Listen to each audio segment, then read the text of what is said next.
கோயம்புத்தூர்ல எங்கேயோ ஒரு சம்பவம் நடந்து சைலேந்திர பாபு என்கவுண்டர் பண்ணாங்க. கிட்டத்தட்ட அதை தழுவிய கதையாக இருக்குமோ அப்படின்னு எனக்கு தோணுது. அதான் கன்னியாகுமரி அப்படின்னு மாற்றிருப்பாங்க அப்படின்னு நான் நினைக்கிறேன். அது இல்லாமல் பார்த்தீங்கன்னா படத்தை இப்போ இந்த ட்ரைலர்லாம் வச்சு பார்க்கும்போது இது என்கவுண்டரை ஆதரிக்கிற, என்கவுண்டரை ஊக்குவிக்கிற ஒரு படம், ஒரு கதை போன்ற ஒரு தோற்றம் இருந்தாலும் ஆனால் முழு படமும் வந்து அப்படி இருக்காது அப்படின்னு தான் நான் நினைக்கிறேன். என்னென்னா 170 படத்தில் நடிச்சிட்டாரு. அதில் பார்த்தீங்கன்னா 165 படத்தில் சண்டை போட்டிருப்பாரு. இன்னுமா நீங்கள் இந்த மாதிரி ஆகாயத்தில் அந்தரத்தில் பறந்து வந்து சண்டை போடணும்? இவரே மாதிரியே ஒரு ஆக்ஷன் ஹீரோ தானே அமிதாப். ஆனால் அவர் வந்து ஒரு கட்டத்தில் என்ன பண்ணார் அப்படின்னா தன்னுடைய வயதுக்கேற்ற கதாபாத்திரங்களில் நடிக்கணும் அப்படிங்கிற ஒரு முடிவுக்கு வந்தார். கிட்டத்தட்ட அந்த முடிவை நோக்கி வந்து ரஜினி நகரணும். அது வந்து அவருடைய உடல் நலத்துக்கு சரியாக இருக்கும்னு நான் நினைக்கிறேன். அவருடைய ரசிகர்கள் விடுங்க, இத்தனை வருஷம் ரசிகர்கள் விசிலடிப்பதற்கான படங்களையெல்லாம் நீங்கள் கொடுத்துட்டீங்க. ரஜினிகாந்துக்கு உடம்பு சரியில்லை. அவர் வந்து என்னதான் சூப்பர் ஸ்டாராக இருந்தாலும் அவர் ஒரு முதியவர் தான், ஒரு சீனியர் சிட்டிசன் தான். அவரை போய் நீங்கள் இந்த மாதிரி கொடுமைப்படுத்துகிற மாதிரி நடிக்க வைக்கிறீங்களே, உங்களுடைய பணத்தாசைக்கு அளவில்லையா அப்படின்னு ரஜினி குடும்பத்தை நோக்கி மக்களுடைய மற்றும் ரஜினி ரசிகர்களுடைய கேள்விகளை அவங்க குடும்பத்தை நோக்கி நகர்ந்துக்கிட்டு திரும்புறதை நம்ம பார்த்து ரசிகர்களும் அந்த மாதிரி கேட்குறோம். ரஜினி நிச்சயமா கேட்குறாங்க. ஏன்னா ரஜினி மீது உண்மையான இப்போ கூலி வந்து ஷூட்டிங் வந்து தள்ளி போக வாய்ப்பு இருக்கா? ஏன்னா அடுத்து ஏப்ரலில் வந்து கைதி படத்தோட பார்ட் 2வோட இதை பிளான் பண்ணியிருக்காரு. சூர்யா அவர்கள் நடிக்க போகிறதா தகவல் வந்தது. ஸோ அதுவும் தள்ளி போக வாய்ப்பு இருக்கா? நிச்சயமா. அதான் நமக்கு கிடைத்த தகவல் என்ன அப்படின்னா அக்டோபர் 17 எப்போதுமே பெரிய நடிகர் படம் வந்தாலுமே கண்டிப்பாக யாராவது அந்த படத்துக்கு தடை கூறி வழக்கு போடுறது வழக்கம். ரஜினிகாந்த் அவர்கள் நடிப்பில் என்கவுண்டருக்கு ஆதரவான ஒரு மனநிலை இருக்குமா அப்படிங்கிற ஒரு கேள்வியோட இந்த திரைப்படத்தோட ட்ரெய்லர் வந்திருக்கு. ஸோ இன்றைக்கு வந்து ஒருத்தர் வழக்கு போட்டிருக்காரு. படம் குறித்து நீதிமன்ற வழக்கு அப்படின்னால இது போன்ற எக்ஸ்க்ளூசிவான வீடியோக்களை தொடர்ந்து காண மீடியா சர்க்கிள் சேனலை சப்ஸ்கிரைப் பண்ணுங்க.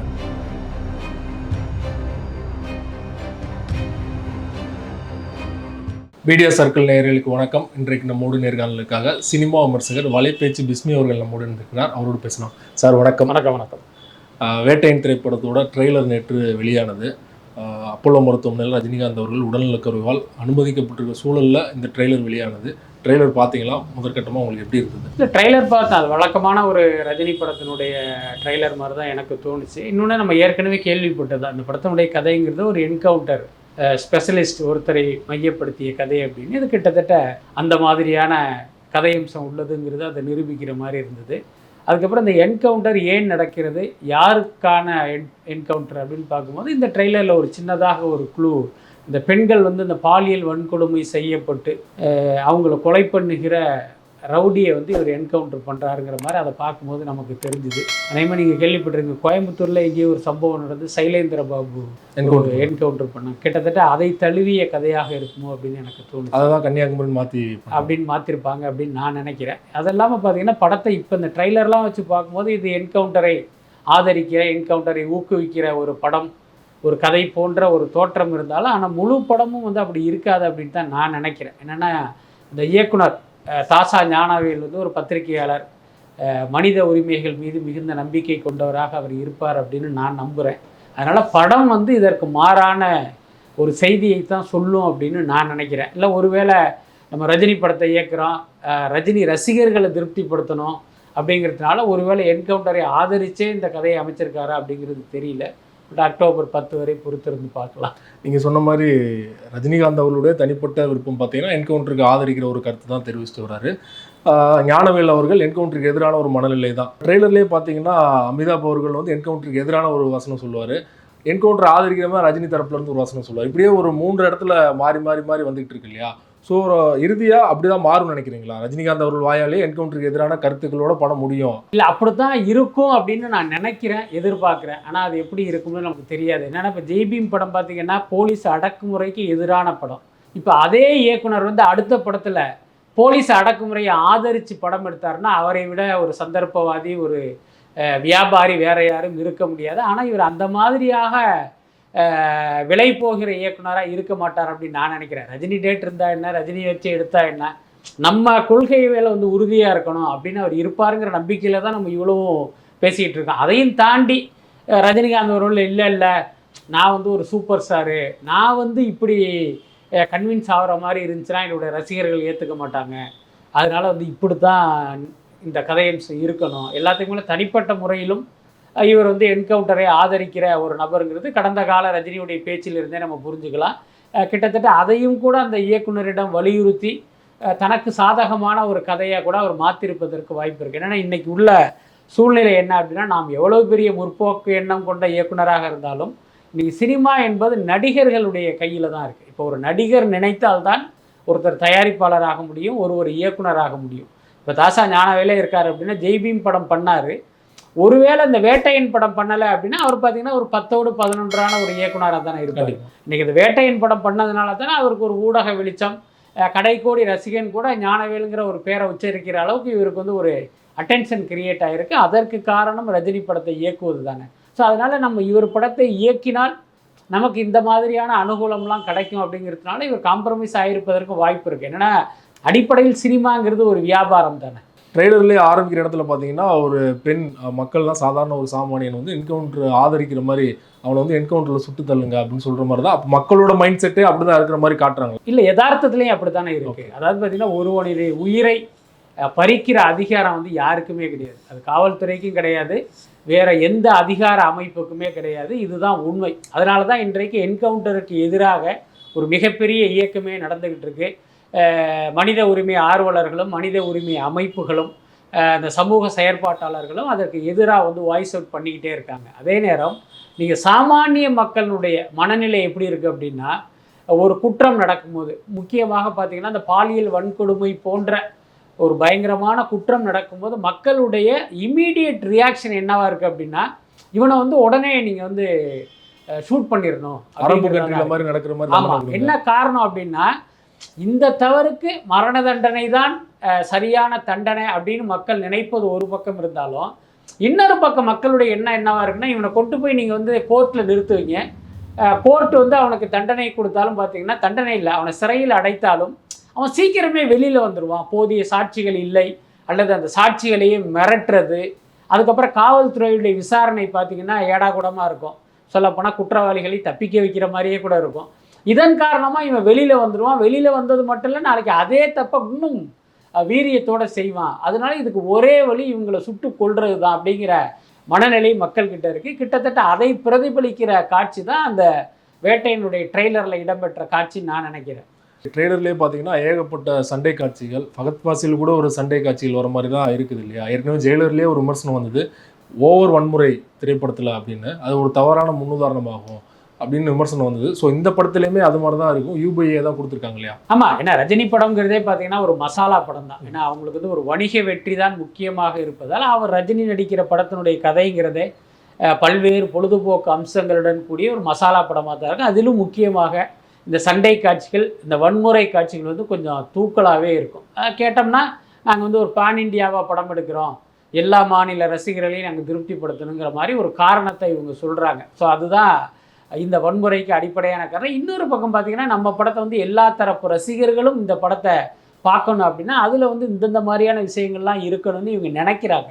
ஆனால் பல படங்களுடைய வெற்றிக்கு இதெல்லாம் காரணமாக இருப்பதில்லைங்கிற உண்மையை வந்து அவங்க எந்த காலத்திலையும் ரியலைஸ் பண்ணுறதில்ல. ஒரு படம் ஓடுது அப்படின்னா அதுக்கு இந்த சண்டையும் இந்த வன்முறையும் தான் காரணம்னு வந்து முட்டாள்தனமாக நினச்சிட்டு இருக்காங்க. அந்த அடிப்படையில் இந்த படத்திலும் இது போன்ற காட்சிகள்லாம் இருப்பதை நம்ம பார்க்க முடியுது.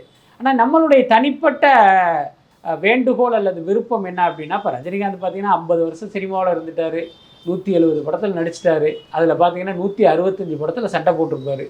இன்னுமா நீங்கள் இந்த மாதிரி ஆகாயத்தில் அந்தரத்தில் பறந்து வந்து சண்டை போடணும்? எஞ்சிய காலத்தில் உங்கள் வயதுக்கேற்ற ஒரு பக்குவமான கேரக்டரில் நடித்து என்ன உங்களுக்கு ஆத்ம திருப்தி தரக்கூடிய படங்களில் நடிச்சுட்டு போயிடலாமே. இன்ஃபேக்ட் நீங்கள் கேள்விப்பட்டிருப்பீங்க, ரஜினியுடைய ஆரம்ப காலங்கிறதே நல்ல படங்களில் நடிக்கணும் அப்படிங்கிறது தான். அதனால தான் அவருடைய ஆரம்ப கால படங்கள்லாம் முள்ளும் மலரும், 6லிருந்து 60 மாதிரி அவருடைய படங்களே வேற லெவலில் இருக்கும். படங்கள் கூட பார்த்தீங்கன்னா ஆமாம், ராகவேந்திரான்னு நடிச்சு அது கூட ஒரு பக்தி சார்ந்தே தான் வந்து வணங்குகிற ஒரு கடவுளுக்கான ஒரு இதாக கூட நினச்சிக்கலாம். நீங்கள் நார்மலாகவே அவருடைய ஆரம்ப காலத்தில் நேற்று கூட என்னுடைய வீடியோவில் கொடுத்துருந்தேன், அவருடைய 29வது வயசில் 6லிருந்து 60 வரைன்னு ஒரு படத்தில் நடிச்சிருப்பார், ஒரு வயதான கெட்டப்பில். நீங்கள் யோசிச்சு பாருங்கள், அந்த வயதில் இருக்கிற ஒரு நடிகன் வந்து தன்னை வேறு மாதிரி தானே வெளிப்படுத்த நினைப்பான். ஆனால் ரஜினிகாந்த் பார்த்திங்கன்னா அந்த காலகட்டத்திலேயே அந்த பரிச்சாத்தமான படங்கள்லாம் நிறைய நடித்தார். ஸோ இதன் மூலம் நம்ம என்ன புரிஞ்சிக்க முடியுது அப்படின்னா, ரஜினியுடைய தனிப்பட்ட விருப்பங்கிறது இந்த அடிதடி படங்கள் கிடையாது. அவரே பல பேட்டிகளில் சொல்லியிருக்காரு, அந்த முரட்டுக்காலை என்கிற ஒரு படத்தினுடைய அந்த அதீத வெற்றி தான் ரஜினியே வந்து ஒரு மசாலா பட நடிகராக மாற்றுச்சு. சார் இது வரைக்கும் ஓகே தான். நீங்கள் ஒன்று நினச்சிங்க, அதற்கு மாறாக வந்து மக்கள் உங்களை வேறு மாதிரி பார்த்தாங்க, அதனால நீங்கள் இவ்வளோ நாள் ட்ராவல் பண்ணீங்க, இது வரைக்கும் ஓகே தான். ஆனால் எஞ்சிய நாட்கள் இந்த மாதிரி படங்கள் இல்லாமல் இன்றைக்கி பார்த்தீங்கன்னா ஹிந்தியில் இவரே மாதிரியே ஒரு ஆக்ஷன் ஹீரோ தானே அமிதாப். ஆனால் அவர் வந்து ஒரு கட்டத்தில் என்ன பண்ணார் அப்படின்னா, தன்னுடைய வயதுக்கேற்ற கதாபாத்திரங்களில் நடிக்கணும் அப்படிங்கிற ஒரு முடிவுக்கு வந்தார். கிட்டத்தட்ட அந்த முடிவை நோக்கி வந்து ரஜினி நகரணும். அது வந்து அவருடைய உடல் நலத்துக்கு சரியாக இருக்கும்னு நான் நினைக்கிறேன். அவருடைய ரசிகர்கள் விடுங்க, இத்தனை வருஷம் ரசிகர்கள் விசிலடிப்பதற்கான படங்களையெல்லாம் நீங்கள் கொடுத்துட்டீங்க, இனியும் அப்படி கொடுக்கணுங்கிற எந்த அவசியமும் இல்லைன்னு நினைக்கிறேன். ஆனால் மார்க்கெட் அவர் சுற்றி தான் இருக்குது. கிட்டத்தட்ட ஒரு 200-300 கோடி இருந்தாலுமே அந்த மாதிரி படங்கள் நடிக்கும்போது அந்தளவுக்கு ரீச் ஆகுமா? அது நிச்சயமாக. ஏன்னா ரஜினி அப்படிங்கிற அந்த 3 எழுத்து தான் ஒரு படத்தினுடைய வியாபாரத்துக்கு. அவர் வந்து என்ன கேரக்டர் பண்ணுறாரு, இப்போ உதாரணத்துக்கு கபாலின்னு ஒரு படத்தில் அவர் நடித்தார். அது பார்த்திங்கன்னா அந்த வழக்கமான மசாலா படங்களிலிருந்து கொஞ்சம் மாறுபட்டது. அப்புறம் காலான்னு ஒரு படத்தில் நடித்தார். ஏன்னா அதனால் அதனுடைய வியாபாரம்லாம் எந்த வகையிலையுமே குறைஞ்சி போயிடல. அதனால் ரஜினியை விரும்புகிறவர்கள் நிச்சயமாக அவர் என்ன கதாபாத்திரத்தில் நடித்தாலும் கண்டிப்பாக வரவேற்பார்கள். இப்போ சில பேருக்கு கேள்வி வரும், அப்பயே லால் சலாம் ஓடலை அப்படின்னா, லால் சலாம் படத்தில் ரஜினிகாந்த் கௌரவ வேடத்தில் நடித்தார். அதையும் வந்து மக்கள் புரிஞ்சுக்கிட்டாங்க. எல்லாத்துக்கும் மேலே அந்த சமகாலத்தில் வந்து ஒரு முரண்பாடு இருக்குது. ஒரு இந்துத்துவ ஆதரவாளரான ரஜினிகாந்த் லால் சலாமில் ஒரு இஸ்லாமியராக மத நல்லிணக்கம் பேசுவராக நடித்த அந்த முரண்பாட்டை வந்து மக்கள் ரசிக்கலை. அதனால் பார்த்திங்கன்னா இந்த படத்தின் தோல்விக்கு ஒரு காரணம் இருக்கும். அதனால் அதை வச்சு ரஜினிகாந்த் இப்படிலாம் நடிக்கக்கூடாது, நடிக்க முடியாது அப்படின்னு நம்ம சொல்ல முடியாது. மனசுலாயோ சாங் ஆகட்டும், அதுக்கப்புறம் வந்து டீசர் ஆகட்டும், ட்ரெய்லர் ஆகட்டும், ரஜினிகாந்த் அவர்களோட ஸ்க்ரீன் ப்ரெசன்ஸ் வந்து ரொம்ப அருமையாக இருக்குது அப்படின்னு நல்ல ஒரு பாசிட்டிவான விமர்சனங்கள்லாம் வந்துட்டு இருக்கு. ஆனால் படத்தில் ஸ்க்ரீன் ஸ்பேஸ் வந்து எப்படி மேனேஜ் பண்ணியிருக்க போகிறாங்க? ஏன்னா ட்ரெய்லர்லேயே பார்க்கும்போது ட்ரெய்லரே ரொம்ப லென்த்தாக இருக்குது. கிட்டத்தட்ட 2 நிமிஷத்துக்கு மேலே ட்ரெய்லர் போயிட்டு இருக்கு. ஸோ ஏன்னா அவ்வளோ கேரக்டர் இருக்காங்க, அவ்வளோ கேரக்டரையும் வந்து நம்ம காட்ட வேண்டிய சுச்சுவேஷன் இருக்குதுன்னா படத்தில் எப்படி மேனேஜ் பண்ணியிருப்பாங்கன்னு நினைக்கிறீங்க? பட் எத்தனை கதாபாத்திரங்கள் இருந்தாலும் முக்கியத்துவங்கிறது ரஜினிக்கு தான் இருக்கும். ரஜினிங்கிற அந்த இல்லை, அது உங்களுக்கு தெரியும், இவர் வந்து ஒரு என்கவுண்டர் ஸ்பெஷலிஸ்ட்டு. அமிதாப் பச்சன் பார்த்தீங்கன்னா இந்த ஹியூமன் ரைட்ஸ் கமிஷனுடைய தலைவராக இருப்பார் அப்படின்னு நான் நினைக்கிறேன். ஏன்னா அவர் தான் இந்த என்கவுண்டருக்கான விசாரணையை மேற்கொள்கிறாரு. அது தொடர்பாக தான் அந்த 2 பேருக்குமான கான்வர்சேஷனையெல்லாம் புரிஞ்சிக்க முடியுது. அதே நேரம் இந்த படம் பேன் இண்டியாங்கிறதுனால ஒவ்வொரு லாங்குவேஜில் இருந்தும் ஒரு முன்னணி நடிகர்களை போட்டிருக்காங்க. மலையாளத்திலிருந்து ஃபகத் ஃபாசிலும், இங்கிருந்து ராணாவெல்லாம் போட்டிருக்காங்க. ஆனாலும் அந்த அத்தனை கதாபாத்திரங்களை இணைக்கிற சரடாக ரஜினியுடைய கேரக்டர் தான் இருக்கும். அதனால் அதில் ஒன்றும் பெரிய சிக்கல்லாம் இருக்குது. இன்னொன்று இப்போ எல்லாம் தெரியும்ல, ஒரு முன்னணி ஹீரோ நடித்தாலும், இப்போ ஃபகத் ஃபாசிலே இந்த படத்தில் இருக்கார். அதனால் இப்போ மலையாள படத்தில் அவருக்கு கொடுக்குற முக்கியத்துவத்தை இந்த படத்துலையும் வந்து கொடுக்கணுங்கிற அவசியம் இல்லை. அதை அவங்க எதிர்பார்க்கவும் மாட்டாங்க. ஏன்னா அவங்க வரும்போதே இது ரஜினி படம், ரஜினி படத்தில் நாமும் இருக்கோம் அப்படிங்கிற ஒரு மனநிலையில் தான் அவங்க வருவாங்க. அதனால் அது ஒரு பெரிய பிரச்சனையாக இருக்காதுன்னு நினைக்கிறேன். எப்போதுமே பெரிய நடிகர் படம் வந்தாலுமே கண்டிப்பாக யாராவது அந்த படத்துக்கு தடை கோரி வழக்கு போடுறது வழக்கம். ரஜினிகாந்த் அவர்கள் நடிப்பில் என்கவுண்டருக்கு ஆதரவான ஒரு மனநிலை இருக்குமா அப்படிங்கிற ஒரு கேள்வியோடு இந்த திரைப்படத்தோட ட்ரெய்லர் வந்திருக்கு. ஸோ இன்றைக்கு வந்து ஒருத்தர் வழக்கு போட்டிருக்காரு, பழனி அப்படிங்கிறவர், மதுரையை சேர்ந்தவர். உயர்நீதிமன்றத்தில் இன்றைக்கே விசாரணைக்கு வருது. ஒரு படம் குறித்து நீதிமன்ற வழக்கு அப்படின்னால அந்த வழக்கின் போக்கு எப்படி என்பதை தாண்டி வந்து இது வந்து ஒரு ஊடகத்தில் ஒரு பரபரப்பு செய்தியாக மாறும். அப்போ பார்த்தீங்கன்னா ஆட்டோமேட்டிக்காக அது வந்து அது படத்துக்கான ஒரு ப்ரொமோஷனாகவும் அமையும் தானே, அதில் மாற்றமில்லை. அதே நேரம் இந்த என்கவுண்டருக்கு ஆதரவான படம் அப்படிங்கிற கோரிக்கைக்காக இந்த படத்தை தடை பண்ணுவாங்கன்னு நம்ம நிச்சயமாக எதிர்பார்க்க முடியாது. ஏன்னா இன்றைக்கி நாட்டிலேயே பல என்கவுண்டர்கள் நடந்துக்கிட்டு இருக்கு. அதுக்கு வந்து நீதிமன்றத்தில் எந்த நியாயமும் கிடைத்ததாக தெரியல. அப்படி இருக்கும்போது அதை வலியுறுத்துகிற, ஒருவேளை வேட்டையின் படம் வந்து என்கவுண்டரை வலியுறுத்தினாலும் அதற்கு வந்து நீதிமன்றம் தடை விதிக்கும்னு நம்ம நிச்சயமாக எதிர்பார்க்க முடியாது. நீங்கள் பேசும்போது சொன்னீங்க, ரஜினிகாந்த் அவர்களுடைய உடல்நிலை வயதை காரணம் காட்டியாது, இனிமேலாவது ஒரு ஆக்ஷன் இல்லாமல் ஒரு நார்மலான ஒரு கதைக்களங்களில் அமிதாப் மாதிரி நடிக்கணும் அப்படின்னு வந்து ஒரு நல்ல நோக்கத்தில் ஒரு வேண்டுகோள் விடுத்தீங்க இல்லையா? இப்போது உடல்நிலை அனுமதிக்கப்பட்டது காரணமே கூலி படத்தில் ஒரு மலையில் எடுக்கப்பட்ட ஃபைட் சீன், அதுலேயே அவருக்கு ஐபிபினால தான் இந்த மாதிரி விஷயங்கள்லாம் நடந்திருக்கு அப்படின்னு சொல்கிறாங்கன்னா, கதையை தேர்ந்தெடுக்கும் போது இந்த மாதிரி கன்சிடர் பண்ணுவார்னு நினைக்கிறீங்களா? இல்லை, நிச்சயமாக பண்ணணும்னு நம்ம எதிர்பார்க்குறோம். அவர் பண்ணுவாரான்னு நமக்கு தெரியாது. அவர் என்ன நினச்சிருக்கலாம், நம்ம கடைசி வரை சூப்பர் ஸ்டாராகவே இருக்கணும், கடைசி வரை ஆக்ஷன் ஹீரோவாகவே நடிக்கணும்னு ரஜினி ஒருவேளை நினச்சிருக்கலாம். ஏன்னா அவருடைய பாயிண்ட் ஆஃப் வியூவில் அது சரியாக கூட இருக்கலாம். ஆனால் அவருடைய குடும்பத்தினர் வந்து யோசிக்கணும். அதாவது என்னென்னா, ரசிகர்களுக்கு இவர் சூப்பர் ஸ்டாராக சந்தோஷத்தை கொடுப்பது முக்கியமா, அல்லது நம்முடைய குடும்பத்தின் தலைவராக அவர் நீண்ட ஆயுளோடு இருப்பது முக்கியமா அப்படிங்கிற கேள்வியை ரஜினி குடும்பத்தினர் தங்களுக்குள் எழுப்பிக்கிட்டு அதற்கான விடையை தேட முயலணும். இன்னொன்று ரஜினிகாந்த் பார்த்தீங்கன்னா இன்றைக்கு 50 வருடங்களை கடந்து சினிமாவில் இருக்கார், 171வது படத்தில் நடிச்சுக்கிட்டு இருக்காரு அப்படிங்கிறதுலாம் ஒரு பெருமைக்குரிய விஷயம் தான். அதே நேரம் இன்னொரு விமர்சனம் வெளியில் இருக்கிறதே ரஜினி குடும்பம் வந்து யோசிக்கணும். இன்றைக்கி எல்லாரும் என்ன சொல்கிறாங்க, ரஜினிகாந்துக்கு உடம்பு சரியில்லை, அவர் வந்து என்னதான் சூப்பர் ஸ்டாராக இருந்தாலும் அவர் ஒரு முதியவர் தான், ஒரு சீனியர் சிட்டிசன் தான், அவரை போய் நீங்கள் இந்த மாதிரி கொடுமைப்படுத்துகிற மாதிரி நடிக்க வைக்கிறீங்களே, உங்களுடைய பணத்தாசைக்கு அளவில்லையா அப்படின்னு ரஜினி குடும்பத்தை நோக்கி மக்களுடைய மற்றும் ரஜினி ரசிகர்களுடைய கேள்விகளே அவங்க குடும்பத்தை நோக்கி நகர்ந்துக்கிட்டு திரும்புறதை நம்ம பார்த்துக்கிட்டு ரசிகர்களும் அந்த மாதிரி கேட்குறாங்க, ரஜினி நிச்சயமா கேட்குறாங்க. ஏன்னா ரஜினி மீது உண்மையான அன்பும் அக்கறையும் கொண்ட ரசிகன் என்ன நினைப்பான் அப்படின்னா, தன்னுடைய தலைவர் வந்து நடிக்கணும் என்பதை தாண்டி அவர் நீண்ட ஆயுளோடு இருக்கணும்னு தான் விரும்புவான். அவன் தான் உண்மையான ரசிகனாக இருக்க முடியும். நீங்கள் எக்கெடுக்கட்டும் போங்க, இருக்கிற வரைக்கும் நீங்கள் அந்த இடத்துல பெல்ட்டி அடிங்க, நாங்கள் விசில் அடிக்கணும், நாங்கள் தியேட்டரில் போய் தையா தக்கன்னு டான்ஸ் ஆடணும்னு ஒருத்தன் நினைக்கிறான்னா அவன் நிச்சயமாக ரஜினியுடைய உண்மையான ரசிகனாகவே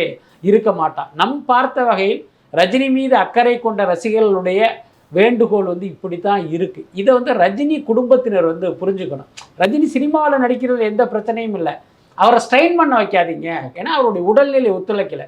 நேற்று வரைக்கும் அவருடைய உடல்நிலை ஒத்துழைத்தது, அவர் எல்லாமே பண்ணார். ஆனால் இப்போ பார்த்தீங்கன்னா அந்த உடல் வந்து அவருக்கான அபாய எச்சரிக்கை கொடுத்துக்கிட்டே இருக்குது. அதை வந்து இவங்க வந்து கன்சிடர் பண்ணணும். ரஜினியே விரும்பினாலும் இல்லை வேண்டாம், நீங்கள் இனிமேல் இந்த மாதிரி கதாபாத்திரம் பண்ணுங்க அப்படின்னு சொல்லலாம். இன்னொன்று, இப்போ ரஜினி வந்து பார்த்திங்கன்னா ஒரு ஆக்ஷன் ஹீரோவாக நடிக்கிறாரு. என்ன அந்த படம் பார்த்திங்கன்னா ஒரு 500 கோடி ரூபா கலெக்ட் பண்ணுது அப்படின்னா அதனால் லாபம் அடைய போகிறது யார் அப்படின்னா தயாரிப்பாளர்களும் விநியோகஸ்தரும். நான் என்ன கேட்குறேன், உங்கள் உயிரை பணையம் வைத்து யாரோ ஒருத்தர் சம்பாதிப்பதற்கு நீங்கள் வந்து உங்களுடைய உயிரை வந்து இதாக்கணும், ரிஸ்க் எடுக்கணும். அதனால் நான் சொல்கிறேன், நீங்கள் சம்பளத்தையே கம்மியாக வாங்க. என்ன ஒரு நார்மலான ஒரு கதாபாத்திரத்தை நடிங்க, அந்த படம் கம்மியாகவே பிஸ்னஸ் ஆகட்டும், கம்மியாகவே வந்து வசூலை குவிக்கட்டும். அதனால் என்ன ரஜினிகாந்த் சினிமாவில் இருந்தார் அப்படிங்கிறது தானே முக்கியம். அதை வந்து அவங்க யோசிக்கணும். ரஜினிகாந்த் அவர்களே சில மாதங்கள் முன்னாடி பேசும்போது காசு பணம் இருந்தால் நிம்மதி இல்லை அப்படின்னு சொன்னது இதை வச்சு தான் சொன்னாரா?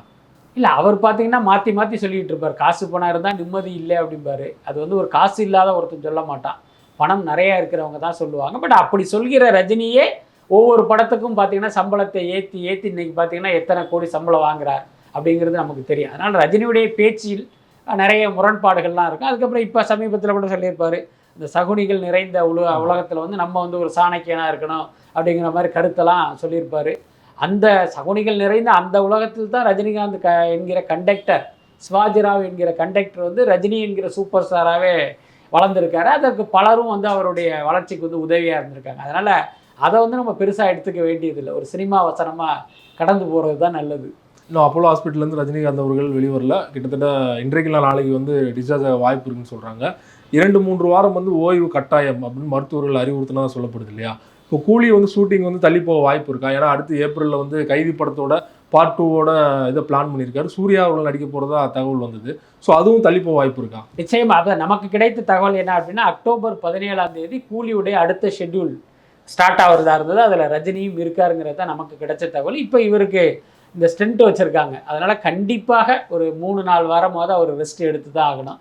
நார்மலாகவே உங்களுக்கு தெரியும், இந்த மாதிரியான பிரச்சனை உள்ளவங்களுக்கு ஒரு கடுமையான ஓய்வும் அதுக்கப்புறம் அவங்களுடைய செயல்பாடு நடவடிக்கைகளில் ஒரு மிகுந்த கவனமும் தேவைப்படும். நீங்கள் டப்பு போய் ஒரு வெயிட்டை தூக்குறது, குடிஞ்சு நிமிடுறது அந்த மாதிரிலாம் பண்ண முடியாது, ரொம்ப கவனத்தோட செயல்படணும். அதே நேரம் கூலி படம் எப்படிப்பட்ட படம் அப்படின்னா, லோகேஷ் கனகராஜ் இருக்கிற பக்கா ஆக்ஷன் படம். அதில் ஒவ்வொரு காட்சியும் ஒவ்வொரு ஷார்ட்லையுமே ரஜினிக்கு வந்து ஒரு மூமெண்ட் இருக்கும். அதனால் இப்போ அதை வந்து எப்படி அவர் ஹேண்டில் பண்ண போகிறார் அப்படிங்கிறது தெரியல. இன்னும் சொல்லப்போனால் இப்போவே கூட ரஜினி அந்த படத்தில் நடித்தாலும் அவருடைய டூப் வச்சு தான் நிறைய காட்சிகளை எடுத்துக்கிட்டு இருக்காங்க. அவருடைய க்ளோஸ் மிட் ஷாட்டில் தான் ரஜினியை யூஸ் பண்ணுறாங்க, லாங் ஷாட்லாம் டூப்பு தான் வச்சு எடுத்துக்கிட்டு இருக்காங்க. பட் என்ன இருந்தாலும் நீங்கள் வந்து ஒரு மிட் ஷாட் க்ளோஸ்க்கும் கூட பார்த்தீங்கன்னா அந்த ஆக்ஷன் நீங்கள் செஞ்சு தானே ஆகணும். அது வந்து ஒரு வகையான ரிஸ்க்கு தானே. அதனால் இதன் காரணமாக இந்த படத்தினுடைய படப்பிடிப்பு தள்ளி போகிறதுக்கு நிறைய வாய்ப்பு இருக்குது. அது இல்லாமல் அந்த கூலி படம் ஆரம்பிக்கும் போது அவங்க பிளான் பண்ணது அடுத்த வருஷம் ஏப்ரல் ரிலீஸ் அப்படிங்கிற மாதிரி தான் அவங்க பிளான் பண்ணாங்க. பட் ஆனால் இப்போ நமக்கு கிடைச்ச தகவல் இல்லை மே மாதம் ஜூன் மாதம் அந்த படம் தள்ளி போகும் அப்படின்னு சொன்னாங்க. எப்போ ரஜினி வந்து ஹாஸ்பிட்டலைஸ் ஆகிறதுக்கு முன்னாலேயே சொன்னாங்க. இப்போ இவர் வந்து ஆஸ்பத்திரியில் அனுமதிக்கப்பட்டிருக்கிற சூழ்நிலையில் நிச்சயமாக அந்த படத்தினுடைய ஷெட்யூலில் ஒரு சேஞ்சஸ் இருக்கும் அப்படின்னு தான் நினைக்கிறேன். ரொம்ப நன்றி சார், உங்கள் நேரத்தை ஒதுக்கி பல்வேறு தகவல் எங்களோட பகிர்ந்து கொண்டீங்க. மிக்க நன்றி. ரொம்ப நன்றி.